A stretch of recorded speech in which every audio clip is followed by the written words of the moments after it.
Hello guys, welcome back to my channel. Hi అండి, అందరూ ఎలా ఉన్నారు? నేనైతే సూపర్ అండి. ఈ రోజు అయితే ఒక మంచి ఇంట్రెస్టింగ్ వీడియోతో మేము ముందుకైతే వచ్చేసాను. ఇంకా ఇంకెందుకు లేటు, వెళ్ళిపోదాం వీడియోలోకి.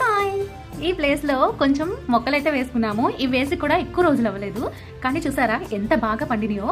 ఇల్లు కట్టాక చిన్న ప్లేస్ అయితే సైడ్ క్రాస్ మిగిలిందనమాట. ఆ క్రాస్ ఇంకా అలా వేస్ట్గా వదిలేయటం ఎందుకని చెప్పి మంచి మొక్కలైతే వేద్దామని అక్కడ కొబ్బరి చెట్టు, దానిమ్మ చెట్టు, జామ చెట్టు, అలాగే బీరపాదు కూడా వేశారు. కానీ అది బీరకాయలు ఎందుకన్నా మాకు అచ్చొచ్చినట్టు లేవు.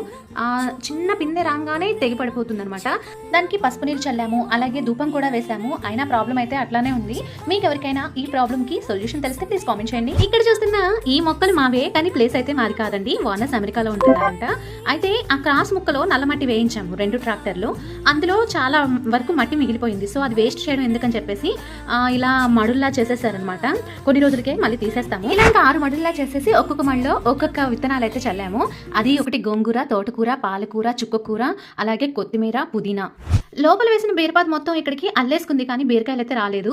మేము వేసిన మునక్కాయ చెట్టు అయితే మాత్రం చాలా ఎదిగిపోయింది. చూసారా, కాయలు కూడా బాగా కాస్తున్నాయి. బయట మందులు కొట్టే కూరగాయలు తినే కన్నా కొంచెం కష్టపడి మనం ఇంట్లో ఆర్గానిక్ గా పండించుకునే కూరగాయలు చాలా బెటర్ కదా. మేము పండించే ఈ ఆర్గానిక్ విధానాన్ని మీతో షేర్ చేసుకోవాలనిపించిందండి. సో ఇది ఫ్రెండ్స్ వీడియో. మీకు కనుక నచ్చినట్లయితే please like and share and subscribe to my channel. Thanks for watching. See you the next video. Bye by.